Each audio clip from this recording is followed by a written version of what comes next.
Hi అండి, అందరికీ నమస్తే. వెల్కమ్ టు చెన్నై అత్త కుకింగ్. చెన్నై అత్త కుకింగ్లో ఇవాళ చిట్టి ముత్యాల రైస్తో మటన్ పులావ్ ఎలా చేయాలో చూపిస్తున్నానండి. ఇప్పుడు రెసిపీలోకి వెళ్ళిపోదాం. అరకిలో మటన్ తీసుకున్నాను. దాన్ని శుభ్రంగా 3 సార్లు కడిగి పెట్టుకోవాలి. దాంట్లో 1 స్పూన్ పసుపు వేయాలి, 1 స్పూన్ ఉప్పు,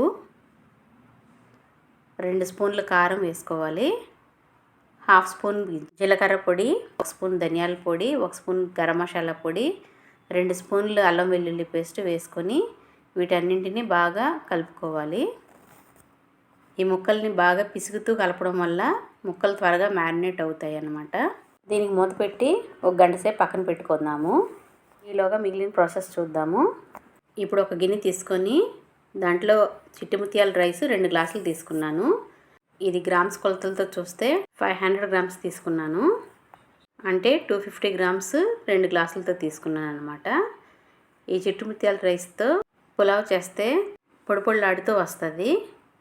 బాస్మతి రైస్ కంటే ఈ చిట్టి ముత్యాల రైస్తో ఒకసారి ట్రై చేసి చూడండి, చాలా టేస్టీగా వస్తుంది. ఈ రైస్ని 3 సార్లు శుభ్రంగా కడిగి పెట్టుకోవాలి. దీంట్లో కొంచెం వాటర్ వేసుకొని దీనికి మూత పెట్టి 1 గంట సేపు పక్కన పెట్టుకుందాం. ఇప్పుడు దీంట్లో 15 లవంగాలు, కొంచెం దాల్చిన చెక్క, 10 నుంచి 12 వరకు యాలక్కాయలు, బిర్యానీ ఆకు, జాపత్రి, మరాఠీ మొగ్గ, అనాస పువ్వు.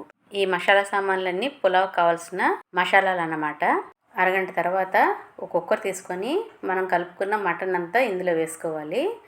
దీంట్లో మటన్ ములిగే వరకు వాటర్ వేసుకోవాలి.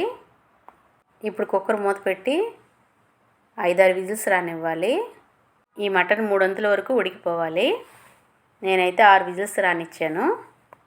ఇప్పుడు దీంట్లో ఒక గుప్పెడు వరకు పుదీనా, కొంచెం కొత్తిమీర, ఒక పెద్ద టమాటా ముక్కలుగా కట్ చేసి పెట్టుకున్న, కొంచెం అల్లం వెల్లుల్లి పేస్ట్, ఒక పెద్ద సైజు ఉల్లిపాయ ఒకటి కట్ చేసి పెట్టుకున్నాను. ఇప్పుడు స్టవ్ వెలిగించి ఒక కుక్కర్ పెట్టుకోవాలి. దాంట్లో కొంచెం నెయ్యి వేసుకొని కొంచెం ఆయిల్ వేసుకోవాలి. ఇదంతా బాగా కాగాక మసాలా సామాన్లన్నీ ఇందులో వేసుకోవాలి. వీటిని 1 నిమిషం పాటు వేయించుకోవాలి. దీంట్లోనే ఉల్లిపాయ ముక్కలు కూడా వేసుకోవాలి. వీటిని కూడా గోల్డెన్ బ్రౌన్ వచ్చే వరకు వేయించుకోవాలి. ఇదంతా బాగా వేగిపోయాక టమాటా ముక్కలు కూడా వేసుకోవాలి. ఈ టమాటా ముక్కలు కొంచెం మెత్తబడే వరకు వేయించుకోవాలి. దాంట్లోనే అల్లం వెల్లుల్లి పేస్ట్ కూడా వేసుకోవాలి. ఈ అల్లం వెల్లుల్లి పేస్ట్ కూడా పచ్చివాసన లేకుండా బాగా వేయించుకోవాలి. దీంట్లోనే కొంచెం ఉప్పు కూడా వేసుకోవాలి. ఇదంతా బాగా వేగిపోవాలి. ఈలోగా మటన్ ముక్కలు ఉడికినాయో లేదో చూద్దాం. కుక్కర్ ప్రెషర్ పోయింది. ఇప్పుడు ఓపెన్ చేసి చూద్దాము. మటన్ ముక్కలు కూడా బాగా ఉడికిపోయినాయి. ఈ ముక్కలన్నిటిని ఒక గిన్నెలోకి తీసేసుకుందాము.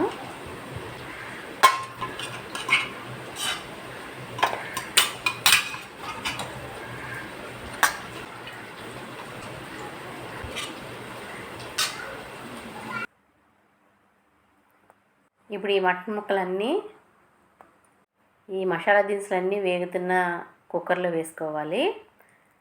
ఈ మటన్ ముక్కలను కూడా బాగా దోరగా వేయించుకోవాలి. ఇప్పుడు దీంట్లోనే ఒక గుప్పుడు పుదీనా, గుప్పుడు కొత్తిమీర వేసుకొని వీటన్నిటిని బాగా కలుపుకోవాలి. దీంట్లోనే ఒక నిమ్మబద్ద కూడా పిండుకుంటున్నాను. ఇప్పుడు మనం మటన్ ముక్కలు తీసేయంగా మిగిలిన వాటర్ ఎంత వచ్చిందో కొలుసుకుందాము. 1 గ్లాస్కి 1.5 గ్లాస్ చొప్పున లెక్క అన్నమాట. నేను 2 గ్లాసులు రైస్ తీసుకున్నాను కాబట్టి 3 గ్లాసులు వాటర్ తీసుకున్నాను. మటన్ ఉడకంగా వచ్చిన వాటర్ 1.5 గ్లాస్ వచ్చింది. మిగిలిందంతా నార్మల్ వాటర్ కలుపుకున్నాను. ఇప్పుడు ఈ మటన్ ముక్కలు కూడా బాగా వేగిపోయినాయి. దీంట్లో మనం కొలిసి పెట్టుకున్న వాటర్ని ఇందులో వేసేసుకుందాము. దీనన్నిటినీ బాగా కలుపుకొని ఉడికించుకోవాలి. ఇలా తెరులుతున్న సమయంలోనే మనం ఉప్పు చూసుకోవాలి. మీ టేస్ట్ తగినట్టుగా ఉప్పు చూసుకొని సరిపోకపోతే కొంచెం యాడ్ చేసుకోండి. ఇదే స్టేజ్లో మనం ముందుగా కడిగి పెట్టుకున్న చిట్టి ముత్యాల రైస్ బాగా నానిపోయింది. వాటిని కూడా ఇందులో వేసేసుకొని ఒకసారి బాగా తిప్పుకోవాలి. ఇలా కలుపుకున్నాక దీన్ని కొంచెంసేపు ఉడకనివ్వాలి. ఇలా ఉడుకుతూ ఉన్న సమయంలోనే లో ఫ్లేమ్లో పెట్టుకొని కొంచెం దగ్గర పడే వరకు ఉంచుకోవాలి. ఇలా దగ్గర పడింది అనగా కుక్కర్ మూత పెట్టి లో ఫ్లేమ్లోనే 10 మినిట్స్ ఉడికించుకోవాలి.